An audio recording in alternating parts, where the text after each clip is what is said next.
Hello everyone. In today's lecture, SP, we are going to cover some financial institutions and credit facility or borrowed capital available to the company.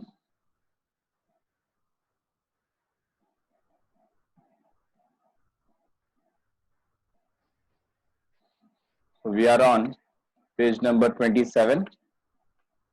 We will start with commercial bank. Topic क्या चल रहा था हमारा कि जो joint stock company है उसको borrowed fund कहां से मिल सकता है और वो बोरोड फंड होता क्या है ना। तो इनिशियली हम लोग ने क्या देखा, बोरोड फंड मतलब loan to the company. Company जो लोन लेती है जनरल पब्लिक से तो वो बोरोड फंड में काउंट होता है। तो जनरल पब्लिक के अलावा कंपनीज बैंक से भी, फाइनेंशियल इंस्टीट्यूट से भी क्या ले सकती है, लोन ले सकती है।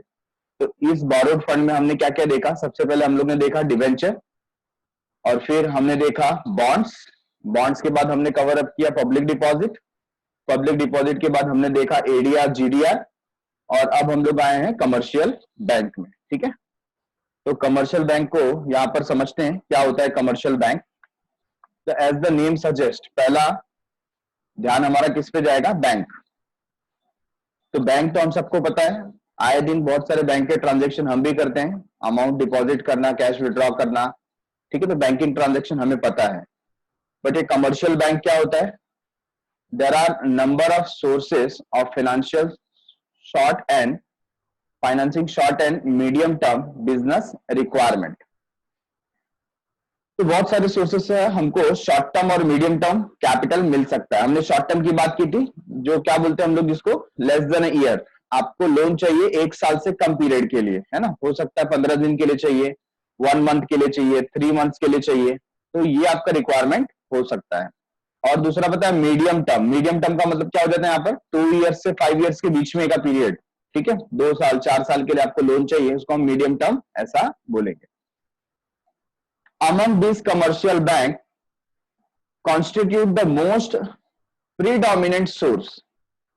तो यहां पर क्या है, आपको जब भी लोन की जरूरत होती है तो हमने देखा क्या क्या सोर्सेस हैं। शॉर्ट टर्म के लिए तो डिपॉजिट, है ना, उसका क्या पीरियड था, मिनिमम 6 मंथ, मैक्सिमम 36 मंथ।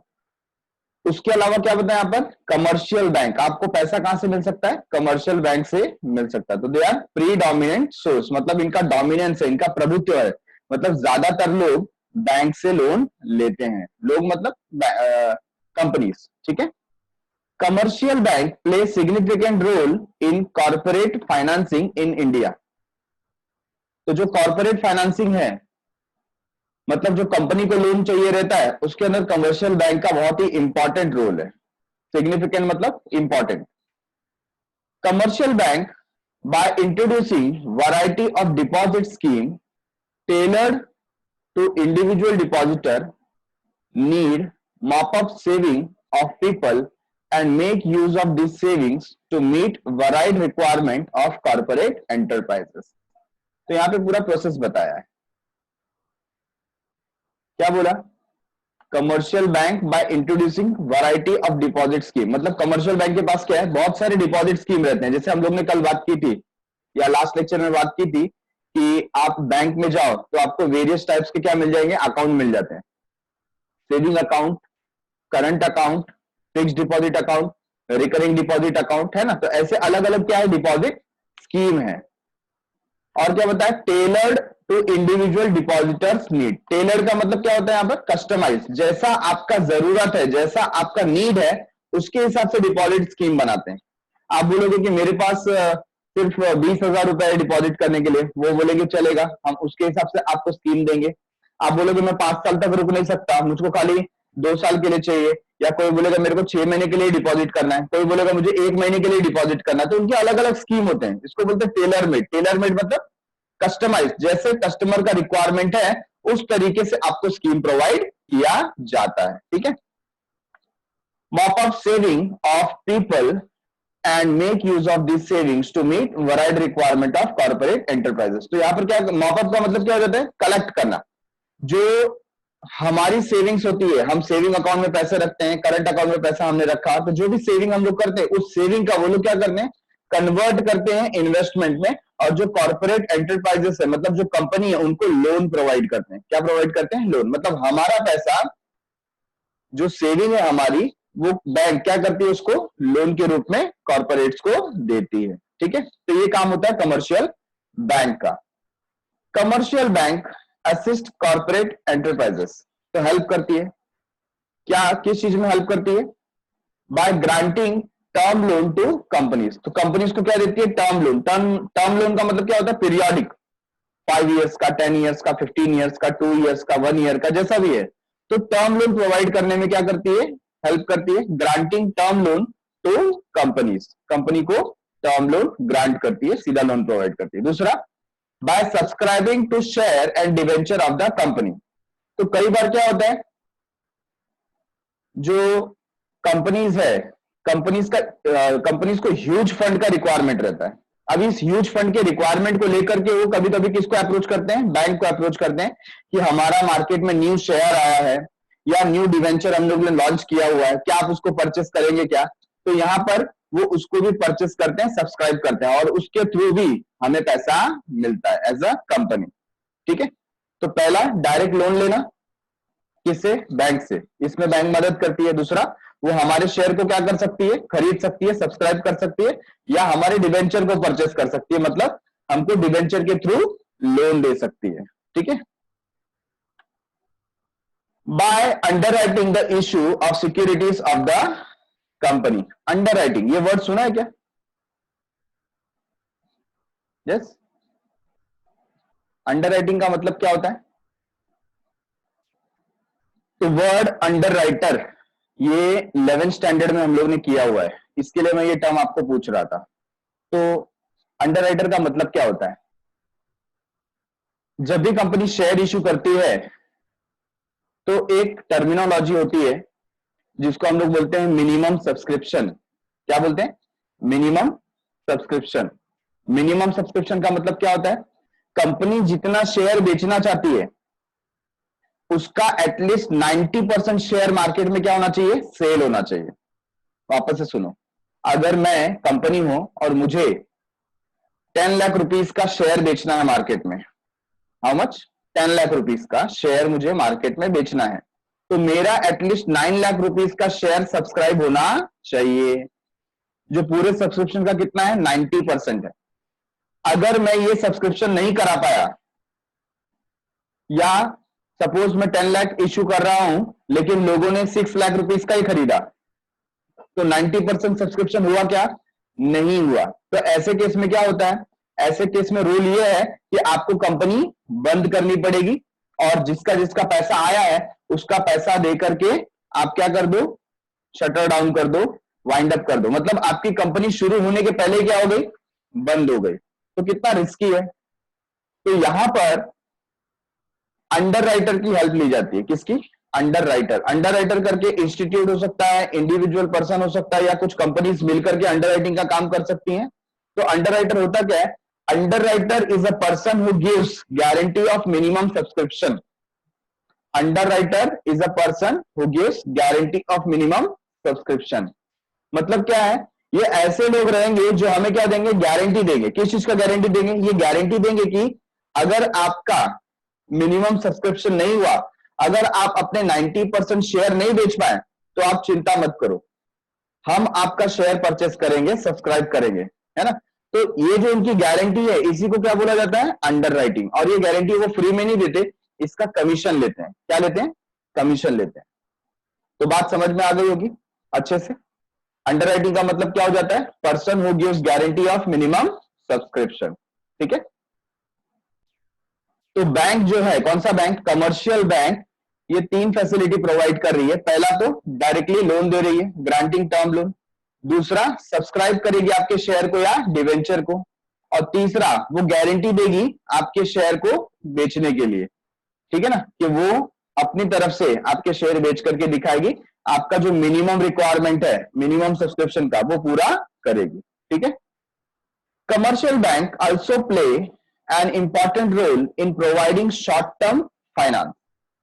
तो आपको शॉर्ट टर्म फाइनेंस चाहिए, जैसे मैंने बताया 3 महीने का, 6 महीने का, 8 महीने का, 10 महीने का, 1 साल से कम पीरियड के लिए आपको शॉर्ट टर्म फाइनेंस चाहिए। कई बार होता है ना कि कंपनी का सीजनल बिजनेस है और कंपनी को अभी ह्यूज प्रोडक्शन करना है। फॉर एग्जांपल देखो, अभी अभी तो कोरोना का पीरियड चल रहा है, बट ये पीरियड में, ये जो पिछला 3 महीना है ना, बोल सकते हैं मार्च अप्रैल में, इस पीरियड में क्या होता है, जो अम्ब्रेला होते हैं, अम्ब्रेला का मैन्युफैक्चरिंग ह्यूज टर्म में होता है। क्यों? क्योंकि जून जुलाई में क्या होती है, रेनी सीजन स्टार्ट हो जाता है, और रेनी सीजन में अम्ब्रेला और रेन कोट्स है ना, तो जो रेन शीटर्स होते हैं, रेन कोट्स होते हैं, उसका सेल बढ़ता है। तो इसका जो प्रोडक्शन है वो हम देखते हैं जनवरी, फरवरी, मार्च, अप्रैल में, इसमें बहुत ज्यादा प्रोडक्शन करना होता है। बट इसका सेल कब होगा? सेल होगा जून में। अभी सेल होगा तो पैसे आएंगे। तो जो कंपनी रेनकोट बनाती है, अम्ब्रेला बनाती है, उसको अपने वर्कर को पैसा देना है, जनवरी का देना है, फरवरी का देना है, मार्च का देना है, अप्रैल का देना है। तो जब तक पैसा आएगा नहीं तो देगी कहां से? ऐसे केस में क्या होता है, एम्प्लॉय को अगर पैसा नहीं मिलेगा तो क्या कर देंगे? स्ट्राइक कर देंगे जो हमारे वर्कर है। तो कंपनी शॉर्ट टर्म लोन ले लेती है कि जब तक हमारा सेल स्टार्ट नहीं होता तब तक हम 2 महीने का, 3 महीने का लोन ले लें, सब वर्कर को बराबर पे करें, और बाद में जब रेनी सीजन आएगा, हमारा स्टॉक बिकने लगेगा, तो हम ये क्या करेंगे, लोन को रीपे कर देंगे। तो 2 महीने का, 15 दिन का, 1 महीने का, ऐसा शॉर्ट टर्म फाइनेंस लिया जाता है। और ये कौन देता है हमको? ये कमर्शियल बैंक दे सकता है।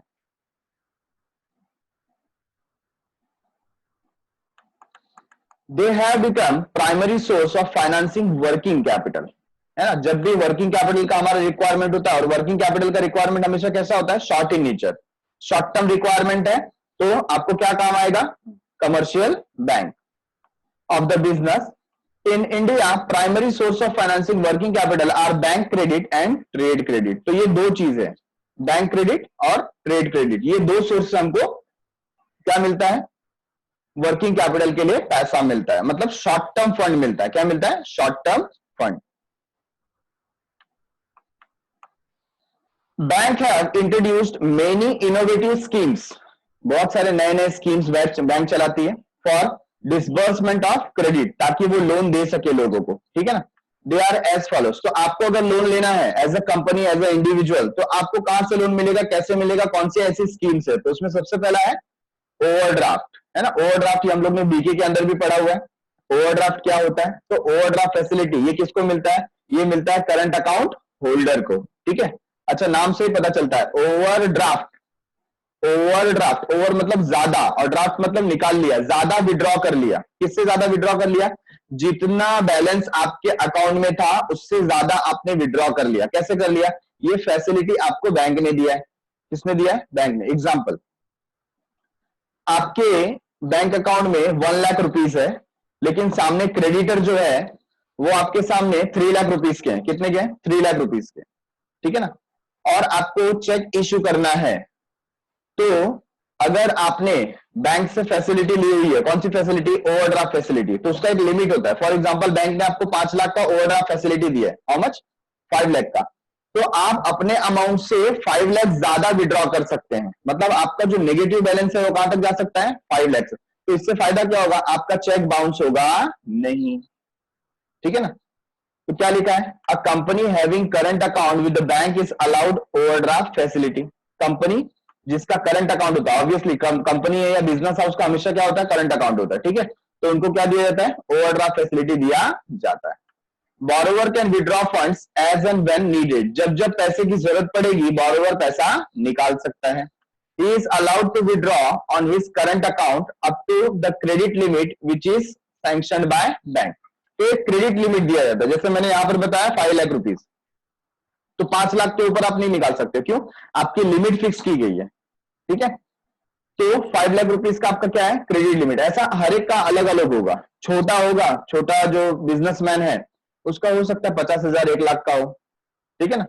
जो थोड़ा बड़ा है उसका 2 लाख, 5 लाख का हो सकता है। कंपनीज है तो उनका करोड़ ऑफ रुपीस में होता है, 5-6 करोड़ का भी ओवरड्राफ्ट फैसिलिटी हो सकता है, ठीक है।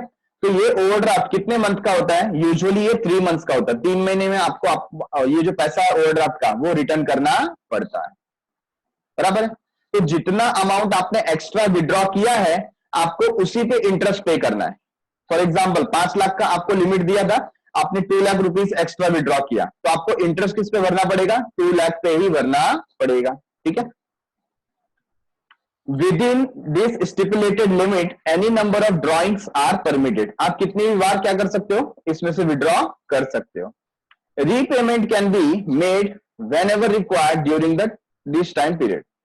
तो यहां पर क्या बताया, कभी भी आप चाहो तो पैसा रिटर्न कर सकते हो, आपकी मर्जी है। The interest is determined on the basis of actual amount withdrawn. वही बताया कि आपको जो इंटरेस्ट पे करना होगा वो किस पे करना होगा, जितना आपने एक्स्ट्रा विड्रॉ किया है। एक्स्ट्रा मतलब जितना आपका नेगेटिव बैलेंस में गया है उतने के ऊपर ही आपको इंटरेस्ट पे करना है। आई बात समझ में। तो ओवरड्राफ्ट फैसिलिटी किसको मिलता है, ओवरड्राफ्ट फैसिलिटी करंट अकाउंट को मिलता है, जो करंट अकाउंट होल्डर है उनको मिलता है, मतलब बिजनेस हाउसेस जो होते हैं, कॉर्पोरेट्स जो होते हैं, उनको मिलेगा। ठीक है। दूसरी बात, क्या इसके ऊपर हमको इंटरेस्ट पे करना पड़ेगा, बिल्कुल पे करना पड़ेगा। जितना आपने एक्स्ट्रा अमाउंट विड्रॉ किया है, मतलब जितना आपका नेगेटिव फिगर है उसके ऊपर आपको इंटरेस्ट पे करना पड़ेगा। क्या इसका कोई लिमिट होता है, हाँ इसका लिमिट होता है। एक लिमिट आपके कैपेसिटी के ऊपर दी जाती है, जितनी आपकी क्रेडिट स्टैंडिंग है उसके हिसाब से आपकी ओवरड्राफ्ट फैसिलिटी डिसाइड की जाती है। ठीक है, और उसके हिसाब से ही आप विड्रॉ कर सकते हो। क्या हम इस पीरियड में कितनी भी बार विड्रॉ कर सकते हैं, हाँ कितनी भी बार आप विड्रॉ कर सकते हैं। क्या हम जब चाहे तब इसका पेमेंट कर सकते हैं, हाँ आपकी मर्जी, जब चाहे तब इसका पेमेंट आप करो, बट आपको इंटरेस्ट पे करना पड़ेगा। ठीक है। नेक्स्ट है कैश क्रेडिट। अभी देखो कैश क्रेडिट है ना, आप जब इसको पढ़ोगे तो आपको सेम लगेगा कि ये ओवरड्राफ्ट के बारे में बात कर रहे हैं, लेकिन ये है क्या, it is also an important and popular form of financial aid. Aid का मतलब यहां पर क्या हो जाता है, हेल्प, फाइनेंशियल हेल्प। ये एक टाइप का क्या है, पॉपुलर फाइनेंशियल हेल्प है। This form of credit is operated in same manner as overdraft facility. तो जैसा ओवरड्राफ्ट फैसिलिटी होता है वैसा ही कैश क्रेडिट होता है। तो भाई नाम क्यों अलग दिया, क्या डिस्टिंग्विश है, क्या डिफरेंस है between cash credit and overdraft, तो आओ समझते हैं। The borrower can withdraw amount from his cash credit account up to the stipulated limit based on security margin। ठीक है ना, तो यहां पर यही डिफरेंस है। ओवरड्राफ्ट फैसिलिटी में सिर्फ आपको करंट अकाउंट होना जरूरी है। क्या होना जरूरी है, करंट अकाउंट। आपको कुछ मॉर्गेज नहीं रखना है, आपको कुछ गिरवी नहीं रखना है। लेकिन यहां पर जब आपको कैश क्रेडिट चाहिए, मतलब ऐसे बिजनेसमैन जिनको ज्यादा ओवरड्राफ्ट फैसिलिटी की रिक्वायरमेंट होती है, या उनको ऐसी जगह से ओवरड्राफ्ट फैसिलिटी का रिक्वायरमेंट है जहां पर उनका अकाउंट नहीं है। फॉर एग्जांपल, मैं एक बिजनेसमैन हूं और मेरा अकाउंट कोटक महिंद्रा बैंक में है, ठीक है, लेकिन मुझको ये फैसिलिटी एचडीएफसी बैंक से चाहिए। अभी एचडीएफसी बैंक में तो मैंने अकाउंट खोला नहीं है, तो मैं क्या करूंगा, मैं एचडीएफसी बैंक से जाकर के बोलूंगा कि मुझे भी ओवरड्राफ्ट फैसिलिटी चाहिए। तो बोलेंगे भाई आपका अकाउंट है क्या यहाँ पर, करंट अकाउंट, मैं बोलूंगा नहीं है, तो बोलेंगे फिर आपको ओवरड्राफ्ट फैसिलिटी मिल सकता नहीं है, आप एक काम कीजिए, आप कैश क्रेडिट फैसिलिटी लीजिए। तो वो क्या होता है, इसमें आपको क्या करना पड़ेगा, आपको कुछ सिक्योरिटी मार्जिन रखनी पड़ेगी जितने की आपको ओवरड्राफ्ट फैसिलिटी चाहिए। फॉर एग्जाम्पल, आपको 5 लाख रुपीज का ओवरड्राफ्ट फैसिलिटी चाहिए, तो आप हमारे पास 6 to 7 लाख रुपीज का क्या रखो, कुछ सिक्योरिटी रखो, अपना स्टॉक रखो या अपने बिजनेस के पेपर्स रखो, ठीक है ना, या प्रीमाइसेस है, आपके पास लैंड बिल्डिंग कुछ है, आपको आपका कोई भी एसेट है, आपको क्या रखना पड़ेगा, हमारे पास कुछ गिरवी रखना पड़ेगा, कुछ मॉर्गेज रखना पड़ेगा, तो हम आपको क्या देंगे, ये ओवरड्राफ्ट फैसिलिटी देंगे। तो यही डिफरेंस है, ओवरड्राफ्ट में हम लोग को कोई कुछ गिरवी रखना नहीं पड़ता था, बट कैश क्रेडिट में हमको कुछ सिक्योरिटी मार्जिन वहां पर रखना पड़ेगा। ठीक है। Cash credit is given against pledge और हाइपोथिकेशन ऑफ गुड्स और बाय प्रोवाइडिंग अल्टरनेटिव सिक्योरिटीज। ठीक है। तो कैश क्रेडिट किस पे मिलेगा, अगर आप अपने गुड्स को प्लेज करोगे, हाइपोथिकेट करोगे। प्लेज करना, हाइपोथिकेट करना मतलब वही गिरवी रखना, मॉर्गेज रखना। ठीक है। तो यहां पर मॉर्गेज ये वर्ड यूज क्यों नहीं किया गया है, क्योंकि यहां पर इनडायरेक्टली हम लोग क्या करते हैं, स्टॉक को मेंटेन करते हैं। एग्जांपल, अभी आप अपना स्टॉक को प्लेज करना चाहते हो, हाइपोथिकेट करना चाहते हो, तो आपको स्टॉक बैंक में ले जाने की जरूरत नहीं है, आप स्टॉक को किसी वेयर हाउस में रखो और उस वेयर हाउस का जो रिसीट मिलता है ना, आपको बैंक में जाके जमा कर देना है। ठीक है ना, तो वो एक टाइप का क्या हो जाएगा, आपने प्लेज कर दिया, हाइपोथिकेट कर दिया, मतलब आपने वो रिसीट वहां पर क्या रख दी, गिरवी रख दी, मॉर्गेज कर दी है, और इसके अगेंस्ट में आपको क्या मिलेगा, कैश क्रेडिट मिलेगा। Interest is charge on outstanding amount borrowed and not on the credit limit sanction. तो जैसा इंटरेस्ट ओवरड्राफ्ट में लगता था ना, सेम टाइप इसमें भी होता है। मतलब जितना आपने पैसा विड्रॉ किया है उसके ऊपर ही इंटरेस्ट आपको पे करना है। एक्स्ट्रा इंटरेस्ट आपको, मतलब टोटल लिमिट पे आपको इंटरेस्ट पे करने की जरूरत नहीं है। जितना आप विड्रॉ करोगे उतना ही आपको इंटरेस्ट पे करना है। ठीक है।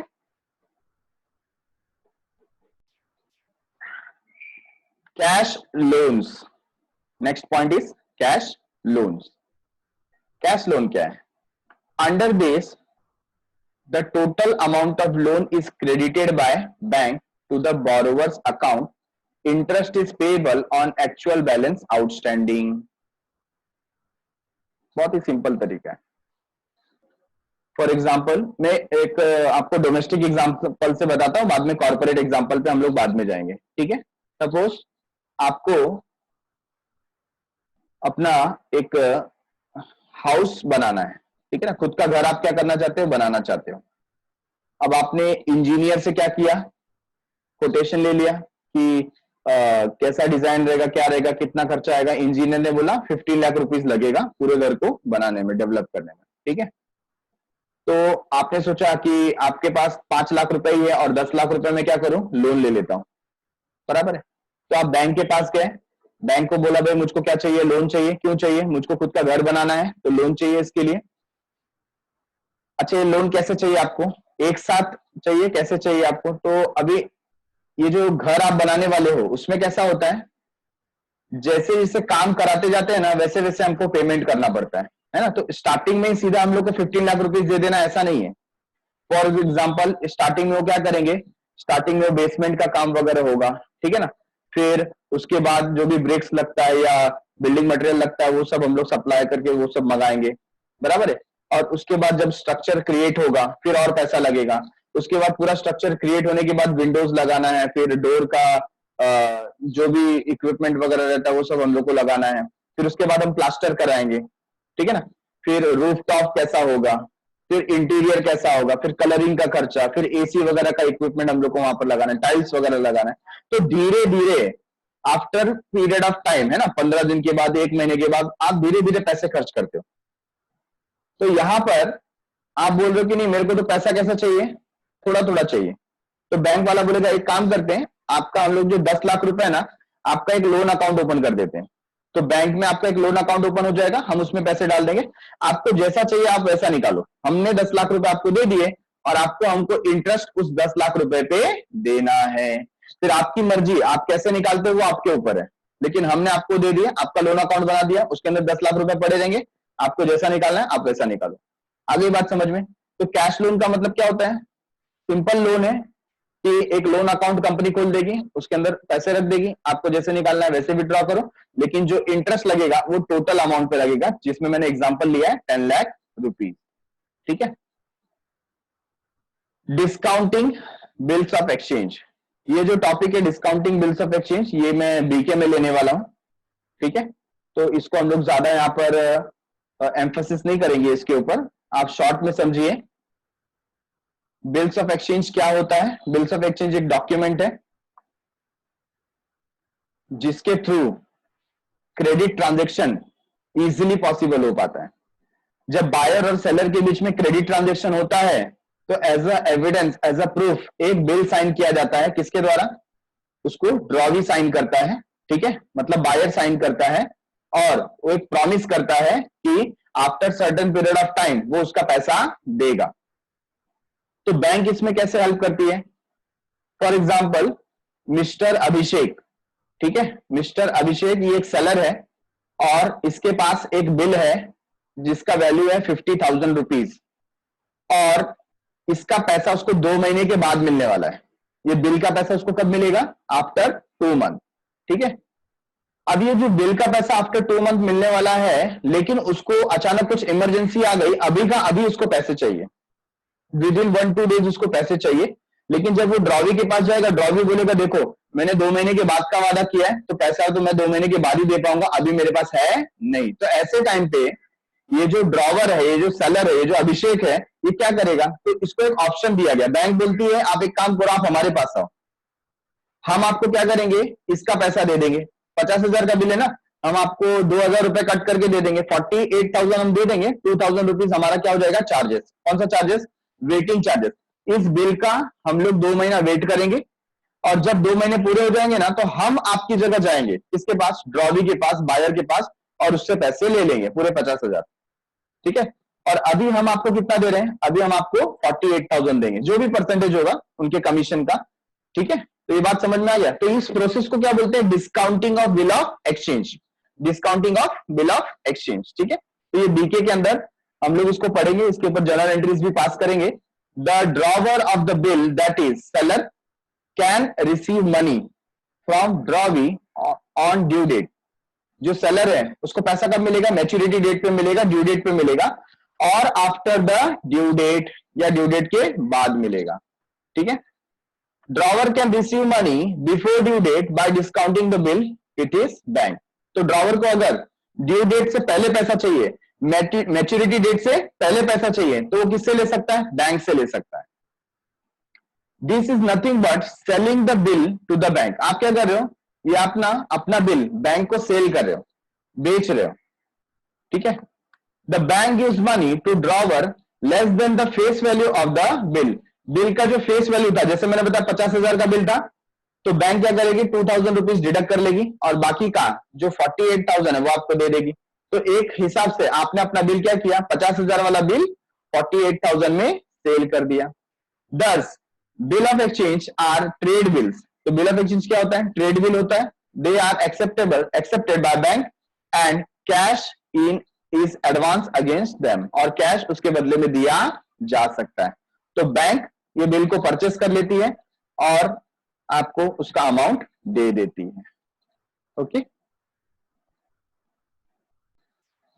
तो देखो कितने हमने पॉइंट कवर किए, 4 पॉइंट कवर किए। पहला, ओवरड्राफ्ट फैसिलिटी। ओवरड्राफ्ट फैसिलिटी किसको मिलता है, overdraft facility current account holder को मिलता है। क्या इसके ऊपर कोई सिक्योरिटी मार्जिन देना पड़ता है, नहीं, इसके ऊपर कोई सिक्योरिटी मार्जिन देने की जरूरत नहीं है। इंटरेस्ट किस पे चार्ज होगा, जितना आपने अमाउंट विड्रॉ किया है एज ओवरड्राफ्ट, उसके ऊपर ही आपको इंटरेस्ट पे करना पड़ता है। ठीक है। नंबर टू क्या है, कैश क्रेडिट। कैश क्रेडिट क्या होता है, it is similar to overdraft facility. फर्क क्या है, इसके ऊपर आपको सिक्योरिटी मार्जिन देना पड़ता है। ठीक है। इंटरेस्ट किस पे चार्ज होगा, जितना आप विड्रॉ करोगे उतने के ऊपर आपको क्या देना पड़ेगा, इंटरेस्ट देना पड़ेगा। कैश लोन, कैश लोन क्या है, कैश लोन सिंपल लोन है। आपका एक अलग से लोन अकाउंट क्रिएट कर दिया जाएगा बैंक के द्वारा, और बैंक जो आपको लोन अमाउंट चाहिए वो पैसा उस लोन अकाउंट में डाल देगी। आपको जैसा चाहिए वैसा आप उसमें से विड्रॉ कर सकते हो।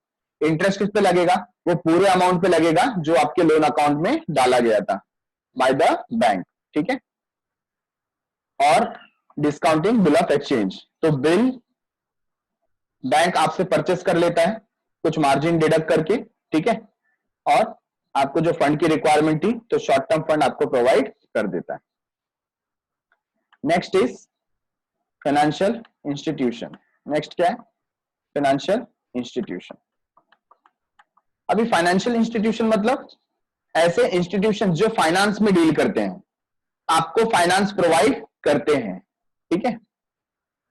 First industrial policy was declared in 1948 for rapid industrial development in the country.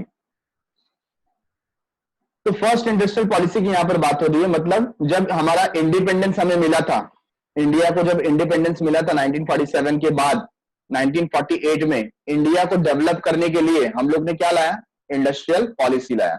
और इस इंडस्ट्रियल पॉलिसी के तहत कैसे इंडस्ट्री को डेवलप कर सके उसके लिए हम लोग ने कुछ इंतजाम किए, कुछ अरेंजमेंट किए। वो अरेंजमेंट कैसे थे, तो क्या लिखा है देखो, the central government and state government have established special financial institution for providing industrial finance. अच्छा, अब इंडस्ट्रियल डेवलपमेंट करना है तो इंडस्ट्रीज को ग्रो करना होगा, ज्यादा से ज्यादा नंबर ऑफ इंडस्ट्रीज स्टार्ट करनी होगी, और ज्यादा से ज्यादा नंबर ऑफ इंडस्ट्री आपको स्टार्ट करनी है तो पैसा चाहिए, कैपिटल चाहिए। कैपिटल कहां से आएगा, तो सेंट्रल गवर्नमेंट ने और स्टेट गवर्नमेंट ने ऐसे कुछ एस्टेब्लिशमेंट बनाए, ऐसे कुछ इंस्टीट्यूशंस बनाए जो क्या देंगे, लोन देंगे। किसको लोन देंगे, इंडस्ट्रीज को लोन देंगे। किसको लोन देंगे, इंडस्ट्रीज को। ठीक है। These institutions provide medium and long term finance. देखो इनका जो टर्म है यहाँ पर कैसा है, मीडियम और लॉन्ग टर्म है, ठीक है। ये शॉर्ट टर्म फाइनेंस नहीं देते, medium and long term. The assistance of these institutions has become important for new companies as well as going concern। तो जो न्यू कंपनी या ऐसी कंपनी जो ऑलरेडी चल रही है उनके लिए इसकी मदद बहुत हो जाती है, मतलब बहुत हेल्पफुल है फाइनेंस क्रिएट करने के लिए, कलेक्ट करने के लिए। तो इसका एग्जांपल यहां पर देखो पूरा चार्ट में दिया हुआ है। तो इसको 4 कैटेगरीज में डिवाइड किया। कितने कैटेगरीज में? 4 कैटेगरीज। पहला डेवलपमेंट बैंक बोला जाता है, ठीक है। दूसरा फाइनेंशियल इंस्टीट्यूशंस, तीसरा इन्वेस्टमेंट इंस्टीट्यूशंस, और fourth one state level institutions. तो कैटेगरी वाइज इसको डिवाइड किया गया। पहला देखो डेवलपमेंट बैंक है, तो उसमें कौन कौन आ गया? IDBI, IFCI, ICICI, SIDBI, RBI, IRBI, ठीक है। तो ये लोग आ गए। फाइनेंशियल इंस्टीट्यूट में आरसीटीसी, टीडीआईसीआई और टीएफसीआई। इन्वेस्टमेंट में ये सब नाम हमको पता है पहले से, एलआईसी है ना। एलआईसी क्या है? Life insurance corporation. यूटीआई है, और उसके बाद GIC, GIC general insurance corporation, और UTI unit trust of India, है ना। तो ये सब इंस्टीट्यूट है जो इन्वेस्टमेंट प्रोवाइड करती है। स्टेट लेवल पे क्या है? एसएफसी और एसआईडीसी। तो इसका फुल फॉर्म आपको यहां पर मिल जाएगा। तो ये फुल फॉर्म आप लोग रीड कर लेना, इसका क्या फुल फॉर्म है। एग्जामिनेशन पॉइंट ऑफ व्यू ये इतना इंपॉर्टेंट, इतना रिलेवेंट नहीं है, ठीक है। तो एक बार का रीडिंग इसमें काफी है। देखो डेवलपमेंट बैंक में जो जो ऊपर हम लोग ने शॉर्ट में नाम रीड किए, उसी को आपको यहाँ पर फुल फॉर्म दिया गया है, आप रीड कर लो इसको। Above mentioned institutions provide financial assistance in the following form। किस फॉर्म में प्रोवाइड करते हैं, मतलब कैसे हेल्प करते हैं आपकी। तो पहला क्या दिया है? To provide term lending facility. तो मतलब आपको पीरियड वाइज 2 साल का, 5 साल का, 10 साल का, 20 साल का क्या प्रोवाइड करते हैं? ऐसे लोन प्रोवाइड करते हैं। तो टर्म लोन आपको प्रोवाइड करेंगे। दूसरा सब्सक्राइब टू शेयर और डिवेंचर। आपका जो, जैसे देखो कमर्शियल बैंक था ना, जैसे कमर्शियल बैंक हमारी मदद करता था, वैसे ये हमारी मदद करेगा। हमारे शेयर को क्या कर सकता है? सब्सक्राइब कर सकता है, डिबेंचर को सब्सक्राइब कर सकता है, या हमें अंडरराइटर जैसी गारंटी दे सकता है। तो हमारे शेयर का अंडरराइटिंग कर सकता है। लैंड मनी, लोन दे सकता है। Guarantee term loan raised by company, या हम लोग को कहीं और से लोन चाहिए तो उसके बदले में गारंटी देगा, मतलब वो हमारा गारंटर बनेगा। क्या बनेगा? गारंटर, ठीक है। तो बहुत ही सिंपल था। अभी है trade credit. Trade credit, trade credit इसके बारे में हमको पहले से पता है क्या होता है trade credit. No business can be run without credit. कोई भी बिजनेस बिना उधारी के चलता नहीं है। मैंने बताया कि ज्यादातर जो ऑर्गेनाइजेशन है वो क्रेडिट बेसिस पे अपना ट्रांजेक्शन करते हैं, है ना। हम अगर रिटेलर और कस्टमर को छोड़ दें तो बाकी की जो ऊपर की चेन है, रिटेलर के ऊपर होलसेलर, होलसेलर के ऊपर मैन्युफैक्चरर, और इनके बीच में जितने भी लिंक आते हैं, बिचौली आते हैं, मीडिएटर आते हैं, इंटरमीडिएरीज आते हैं, ठीक है ना, ये सारे के सारे ट्रांजेक्शन मैक्सिमम क्रेडिट बेसिस पे होता है। किस पे होता है? क्रेडिट बेसिस पे, उधारी पे होता है। Credit is the soul of business. देखो क्या बता दिया, क्रेडिट है तो बिजनेस चल रहा है, क्रेडिट नहीं होगा तो बिजनेस बंद हो जाएगा, है कि नहीं। Credit, trade credit financing is major source of short term financing. तो ट्रेड क्रेडिट क्या है? Major source. अब होता क्या है ट्रेड क्रेडिट में? एकदम सिंपल चीज है।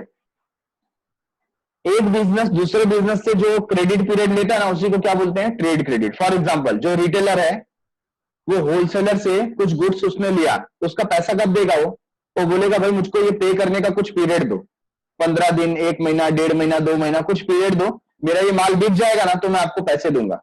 समझ में आया क्या? तो जो होलसेलर ने उसको पीरियड दिया, फॉर एग्जांपल 1 महीने का पीरियड दिया कि ठीक है आप माल लेके जाओ, पैसा कब देना? 1 महीने के बाद देना। तो ये जो छूट दी गई है ना, स्टॉक दे दिया लेकिन पैसा बाद में पे करना है, तो ये भी तो हमारे लिए एक टाइप का क्या है? लोन है। और इस लोन को क्या बोलते हैं? ट्रेड क्रेडिट बोलते हैं। क्या बोलते हैं? ट्रेड क्रेडिट, बराबर है। तो होलसेलर को ये ट्रेड क्रेडिट मैन्युफैक्चरर से मिलता होगा, और ऐसे जितने भी इंटरमीडिएट या बिचौलिए हैं, सबको कहीं ना कहीं से क्या मिलता है? क्रेडिट मिलता है। तो आप जो गुड्स परचेस करते हो, आपको उसका पैसा तुरंत का तुरंत देने की जरूरत नहीं पड़ती। आपको ये फैसिलिटी मिलती है आपके होलसेलर से, आपके मैन्युफैक्चरर से। तो पैसा आप कब देते हो? 15 दिन के बाद, 1 महीने के बाद आप पैसा देते हो। तो ये जो गैप है पेमेंट का, है ना, गुड्स की रिसीप्ट का और पेमेंट का जो गैप है, इसी को बोला जाता है trade credit. Manufacturers, wholesalers and suppliers of the goods or materials are called trade creditor. इनको क्या बोला जाता है? ट्रेड क्रेडिटर बोला जाता है। They sell tangible goods to other business concern.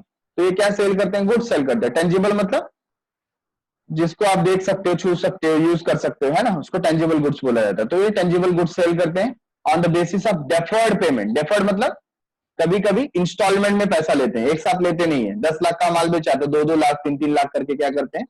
वो पैसा वसूलते हैं। तो डेफर्ड पेमेंट का मतलब पेमेंट इन इंस्टॉलमेंट, ठीक है। Future payment credit is extended by this business concern with an intention to increase their sale. तो सेल को बढ़ाने के लिए वो लोग ये क्रेडिट फैसिलिटी प्रोवाइड करते हैं। किसको बढ़ाने के लिए? सेल को बढ़ाने के लिए, ठीक है। The business form x tends credit also because of custom that has been built up over time. तो ये क्रेडिट फैसिलिटी कैसा है? अभी कोई बोलेगा कि नहीं हमको क्रेडिट फैसिलिटी नहीं देना है, तो क्या होगा? जो बायर होते हैं ना, उसके पास से गुड्स परचेस ही नहीं करते। वो बोलते हैं कि आप नहीं देना तो मत दो। आपके जैसे बहुत सारे क्रेडिटर बैठे हुए, वो लोग हम लोग को 1 महीने का क्रेडिट पीरियड देते हैं, है ना। तो एक कस्टम बन गया है, एक रिवाज बन गया है, और इस रिवाज के तहत हर एक सेलर को क्या देना पड़ता है? ट्रेड क्रेडिट देना पड़ता है। नहीं तो उसका धंधा ही नहीं होगा, उसका बिजनेस ही नहीं होगा। आपके पास कस्टमर ही नहीं आएंगे, कस्टमर किसी और के पास चले जाएंगे जिसके पास उनको क्रेडिट फैसिलिटी मिल रही है। Trade credit is not cash loan. ये कैश लोन नहीं है। वो जो बिजनेसमैन है, मैन्युफैक्चरर है, होलसेलर आपको कैश नहीं देगा, गुड्स दे देगा और बोलेगा पैसा बाद में दो। It result from a credit sale of goods services which has to be paid at the future date after the sale take place. Sale होने के बाद पैसा आपको तुरंत का तुरंत देने की जरूरत नहीं है, आप बाद में पैसा दोगे, और इसी पीरियड को बोला जाता है trade credit. In other words, when the goods are delivered by supplier to a customer and the payment is made after some time, it is called trade credit. तो बार बार घुमा फिरा के 3 बार यही एक्सप्लेन कर रहे हैं कि जो पैसा आपको बाद में देना पड़ता है, आपको गुड्स अभी मिल जाता है, तो इसी को हम क्या बोलते हैं? इसी को हम बोलते हैं ट्रेड क्रेडिट।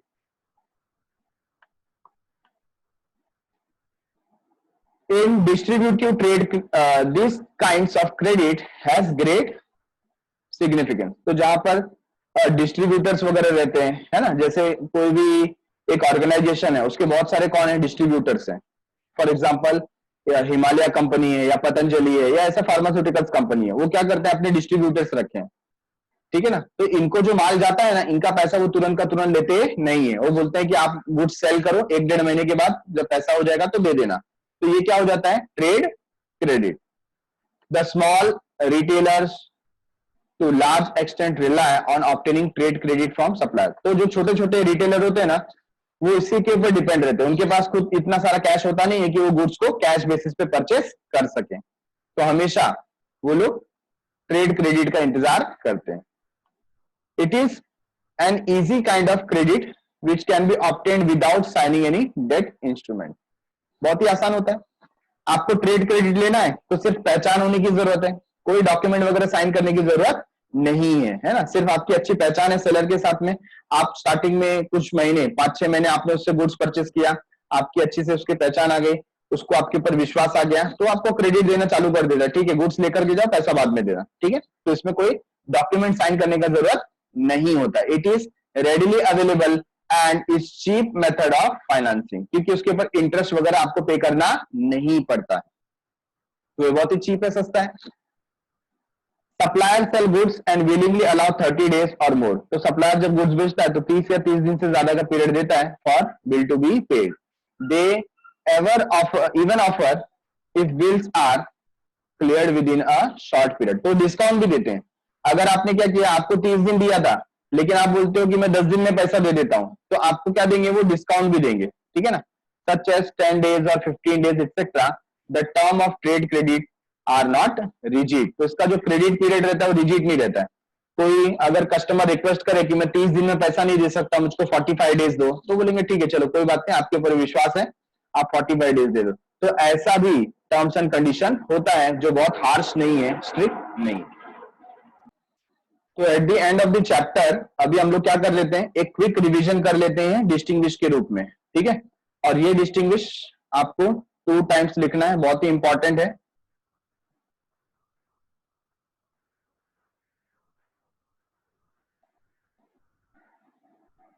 पहला डिस्टिंग्विश किसके बारे में दिया है, शेयर एंड डिवेंचर, ठीक है। तो शेयर के बारे में और डिवेंचर के बारे में हम लोग यहाँ पर रीड कर रहे हैं। मीनिंग देखो पहला क्या लिखा हुआ है, a share is the part of share capital. Share किसका पार्ट है, शेयर कैपिटल का पार्ट है। It is also known as ownership security. तो क्या नाम से जाना जाता है, ownership security.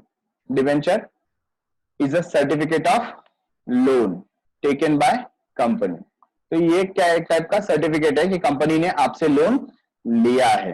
They are also known as creditorship security. इससे आपको क्या मिलता है, क्रेडिटरशिप मिलता है, बराबर है। स्टेटस, जब आप एक शेयर परचेस करते हो यू बिकम ओनर, क्या बन जाते हो, ओनर। और जब आप एक डिवेंचर परचेस करते हो तो आप क्या बन जाते हो, यू बिकम अ क्रेडिटर, ठीक है।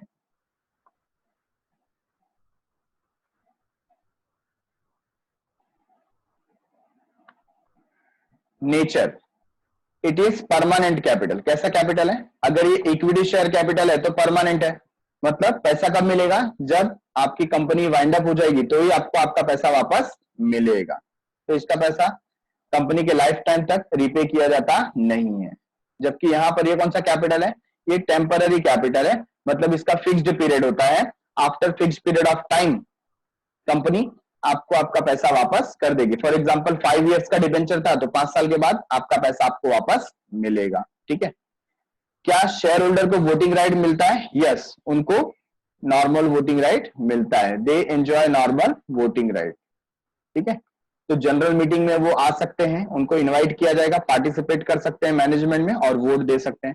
जबकि डिबेंचर होल्डर कौन है, क्रेडिटर है, they do not enjoy, do not have any voting right, उनको कोई वोटिंग राइट मिलता नहीं है, वो मैनेजमेंट में पार्टिसिपेट नहीं कर सकते, ठीक है। रिटर्न ऑन इन्वेस्टमेंट, आपके इन्वेस्टमेंट पे आपको क्या मिलेगा, अगर आप एक शेयर होल्डर है तो आपको मिलेगा डिविडेंड, जो कि फ्लक्चुएटिंग होता है। इक्विटी शेयर होल्डर का डिविडेंड फ्लक्चुएटिंग होता है। More profit more dividend, less profit less dividend, no profit no dividend, ठीक है। जबकि प्रेफरेंस शेयर होल्डर का क्या होता है, प्रेफरेंस शेयर होल्डर का जो डिविडेंड होता है वो फिक्स होता है। और इक्विटी शेयर होल्डर का डिविडेंड कैसा होता है, फ्लक्चुएटिंग होता है, ठीक है। तो इक्विटी का क्या होता है, अप्स एंड डाउन्स होंगे, ज्यादा प्रॉफिट पे ज्यादा डिविडेंड मिलेगा, बट प्रेफरेंस शेयर होल्डर को क्या होगा, फिक्स्ड रेट ऑफ डिविडेंड मिलता है। वेरएस जब आप डिवेंचर परचेस करते हो तो आपको क्या मिलेगा, फिक्स्ड रेट ऑफ इंटरेस्ट, आपका इंटरेस्ट हमेशा फिक्स रहेगा। सिक्योरिटी, क्या आपको कोई चार्ज और एसेट दिया जाएगा, नहीं। यहां पर आपका जो कैपिटल है वो कैसा कैपिटल है, अनसिक्योर्ड है, कोई सिक्योरिटी आपके पास नहीं है, ठीक है। जबकि डिवेंचर के ऊपर क्या मिलता है, आपको मिलता है चार्ज ओवर असेट, ठीक है। तो आपके पास कंपनी का असेट गिरवी रखा गया है जिसको हम चार्ज और एसेट बोलते हैं, चार्ज ऑन कंपनीज प्रॉपर्टी। तो आपका जो डिवेंचर का इन्वेस्टमेंट है वो क्या है, सिक्योर्ड है, तो सिक्योरिटी है इस पे। कभी इशू किया जाता है, तो ये स्टार्टिंग में इशू किया जाता है। सबसे पहले हम लोग क्या करते हैं, शेयर का ही इशू करते हैं, और बाद में और पैसे की जरूरत पड़ेगी तो हम लोग डिवेंचर को इशू करते हैं। तो इसको लेटर स्टेज में हमें इशू करना है। सूटेबिलिटी किसके लिए सुटेबल है, ये लॉन्ग टर्म के लिए सुटेबल है। आपको लॉन्ग टर्म फाइनेंस चाहिए तो आप शेयर के थ्रू लो, ठीक है। और अगर आपको मीडियम टर्म फाइनेंस चाहिए तो आप डिवेंचर इशू करो एज अ कंपनी। तो कैसा आपको फाइनेंस चाहिए उसके ऊपर डिपेंड करता है। क्या टाइप होते हैं, 2 टाइप है, इक्विटी शेयर और प्रेफरेंस शेयर। और इसमें कितने टाइप है हमने देखे थे, टोटल देयर आर 8 टाइप्स, है ना, जिसमें registered debenture, bearer debenture, secured debenture, unsecured debenture, redeemable debenture, irredeemable debenture, convertible debenture, non convertible debenture, ये सारे कवर अप होते हैं।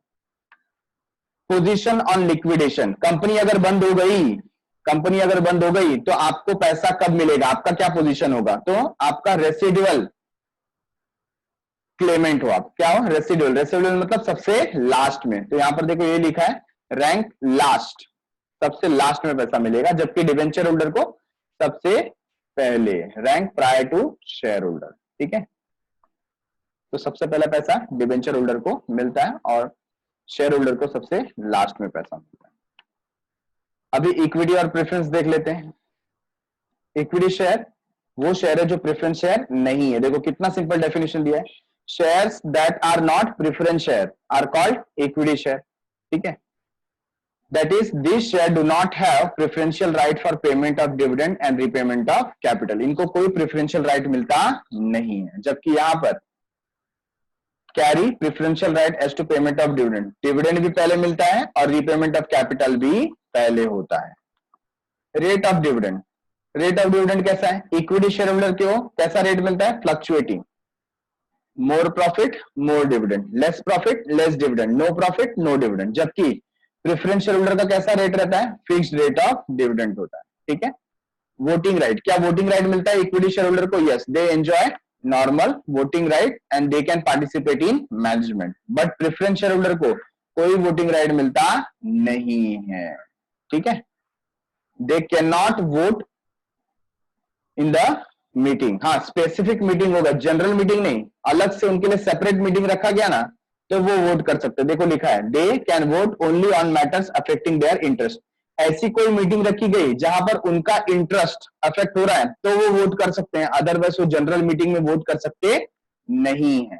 ठीक है, रिटर्न ऑफ कैपिटल, पैसा कब वापस मिलेगा, तो ये परमानेंट कैपिटल है, not be return during the life time, company बंद होगी तब देखा जाएगा। ठीक है, और क्या लिखा है, during the life time of the company accept in the case of buyback, हाँ कभी कभी क्या होता है कंपनी बायबैक का स्कीम रखती है, बायबैक का स्कीम मतलब कंपनी खुद अपने शेयर परचेस कर लेती है जनरल पब्लिक से, ऐसे टाइम पे हो सकता है कि आपको आपके पैसे वापस मिल जाए, जब क्या हो, बायबैक हो। ठीक है, बहुत रेयर होता है ऐसा buyback. A company can issue redeemable preference share which can be repaid during the life time of the company, तो यहाँ पर ये रिडीमेबल होता है जिसका पीरियड क्या होता है, फिक्स होता है, और जैसे पीरियड फिनिश होगा आपका पैसा आपको रिटर्न कर दिया जाएगा। नेचर ऑफ फंड, तो ये रिस्की कैपिटल है क्योंकि इसको डिविडेंड भी लास्ट में मिलता है और इसका कैपिटल भी सबसे लास्ट में मिलता है। ये कैसा है, ये सेफ है, क्यों सेफ है, इसको डिविडेंड भी पहले मिलता है और रीपेमेंट भी इक्विटी शेयर होल्डर से पहले होता है। ठीक है, नेचर ऑफ इन्वेस्टर, कैसे इन्वेस्टर है, जो रिस्क लेना जानते हैं, रेडी टू टेक रिस्क, ऐसे लोग इक्विटी शेयर में इन्वेस्ट करते हैं, और जो बहुत कॉशियस रहते हैं, रिस्क एवर्स है ना, जिनको सेफ्टी चाहिए रहता है इन्वेस्टमेंट में, वो लोग क्या परचेस करते हैं, वो प्रेफरेंस शेयर परचेस करते हैं। Point number 7, face value, face value generally क्या रहता है, 1 रुपए से 10 रुपए ऐसा रह सकता है, जबकि प्रेफरेंस शेयर का क्या रहता है, ज्यादातर 100 रुपीज रहता है। राइट एंड बोनस इश्यू, क्या इनको राइट शेयर बोनस शेयर मिलेगा, yes they are entitled to get bonus share and right share, preference share को मिलेगा क्या, नहीं, they are not entitled, not eligible. Capital appreciation, क्या over the period of time इनका पैसा बढ़ेगा, तो यस इक्विटी शेयर का पैसा over the period of time, उनका जो वेल्थ है वो क्या होता है, बढ़ता है प्रोस्पेरिटी के साथ में, increase with the prosperity of the company, it leads to increase in the value of share, और इसकी वजह से उनका शेयर प्राइस क्या होता है, बढ़ते रहता है, जबकि प्रेफरेंस शेयर का ऐसा होता नहीं है, क्यों नहीं होता, क्योंकि उसमें रिस्क नहीं है। ठीक है, उसमें इतना फ्लक्चुएशन नहीं होता है। Risk, equity share are subjected to higher risk, इसमें रिस्क ज्यादा होता है, that is because of fluctuating rate of dividend and no guarantee of refund of capital, आपको डिविडेंड भी मिलने की गारंटी नहीं है और कैपिटल भी मिलने की गारंटी नहीं है, जबकि यहां पर क्या होता है, इट इज लेस रिस्की, यहां पर क्योंकि आपको डिविडेंड भी पहले मिलता है और आपका कैपिटल भी इक्विटी शेयर होल्डर से पहले मिल जाता है, फिक्स्ड पीरियड ऑफ टाइम रहता है। टाइप, कौन कौन से टाइप है, 2 type, equity share with normal voting right, 1 share 1 vote, ठीक है, दूसरा equity share with differential voting right, तो यहां पर जो लोग वोटिंग नहीं करते उनके जो राइट्स है किसी और को बेचे जा सकते हैं, तो ऐसे जो फैसिलिटीज है इसके साथ भी इक्विटी शेयर इश्यू होता है। तो ये 2 टाइप के होते हैं। और प्रेफरेंस शेयर ये 8 टाइप्स का हो गया। कौन सा? Cumulative preference share, non cumulative, convertible, non convertible, redeemable, irredeemable, participative और नॉन पार्टिसिपेटिव। तो ये 8 टाइप है। अभी owned capital and borrowed capital. Owned मतलब खुद का पैसा, बोरोड मतलब जो लोन लिया हुआ है। ठीक है, तो it is that capital which is contributed bye share holder. तो ओन फंड किसने दिया है? शेयर होल्डर ने दिया है। और बोरोड फंड किसने दिया है? क्रेडिटर ने दिया है। तो जो क्रेडिटर से पैसा मिलता है वो क्या है? Borrowed fund.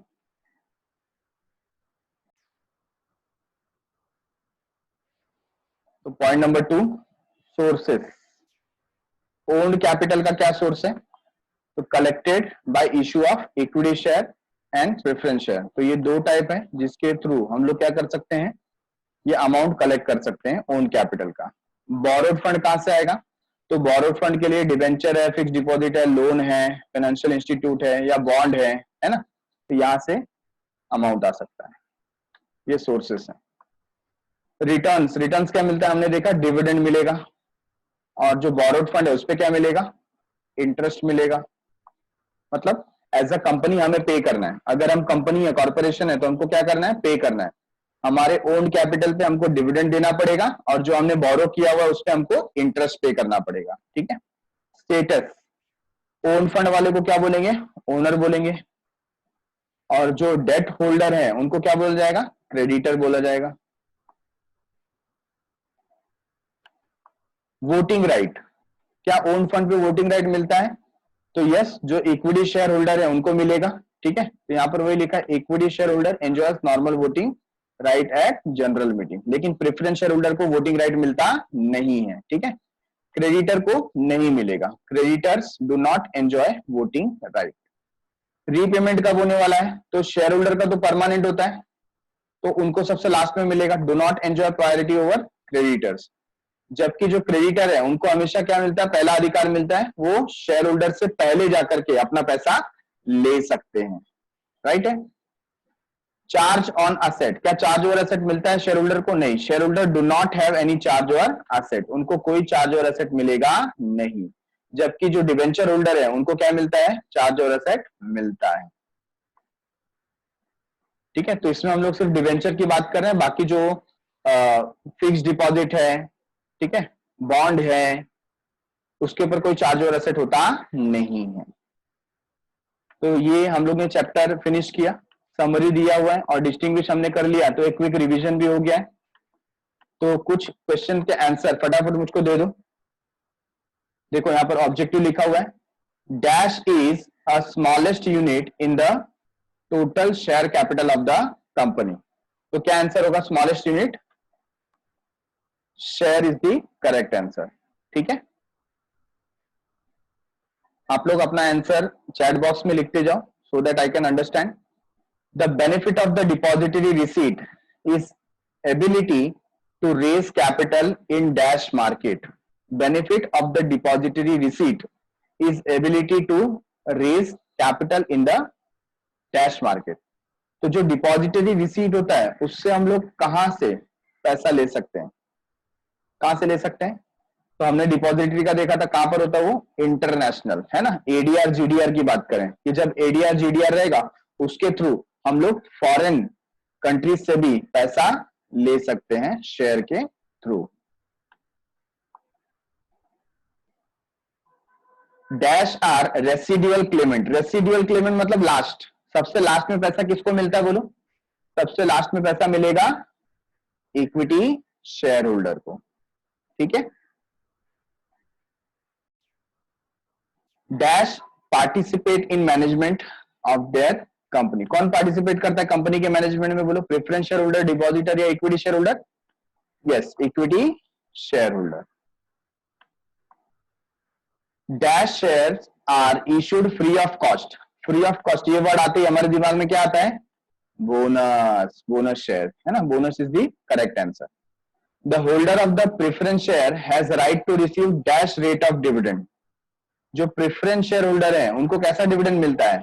फिक्स्ड डिविडेंड मिलता है, तो आंसर इज ए। तो बहुत लोग करेक्ट आंसर दे रहे हैं, वेरी गुड।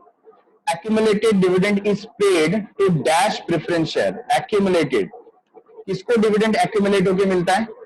रिडीमेबल को, क्यूमुलेटिव को, या कन्वर्टेबल को? तो आंसर इज क्यूमुलेटिव। ठीक है। The holder of the preference share have right to convert their share into equity share. ऐसे कौन सा होल्डर है जो अपने प्रेफरेंस शेयर को इक्विटी शेयर में कन्वर्ट कर सकता है? तो ऑब्वियसली नाम से ही पता चलता है, convertible. Debenture holder are dash of the company. Debenture holder कौन होते हैं? कंपनी के creditors. Dash is paid on borrowed capital. Borrowed capital पे क्या पे किया जाता है? अभी भी डिस्टिंग्विश हमने देखा, इंटरेस्ट पे किया जाता है। Debenture holder get fixed rate of dash. क्या मिलता है उनको? इंटरेस्ट मिलता है। Convertible debenture are converted into dash after specific period. किसमें कन्वर्ट हो जाएंगे? इक्विटी शेयर्स में कन्वर्ट हो जाएंगे अगर वो कन्वर्टेबल है तो। Retained earning are dash source of finance. Retained earning, तो रिटेन्ड अर्निंग क्या होता है हमारा? Internal, external, additional? क्या होगा? Internal source of finance. Retained का मतलब क्या होता है? Ploughing back of profit, saving of the company. The holder of bond is dash of the company. जो बॉन्ड होल्डर है वो कौन होगा? कंपनी का क्रेडिटर। ठीक है, creditor is the correct answer.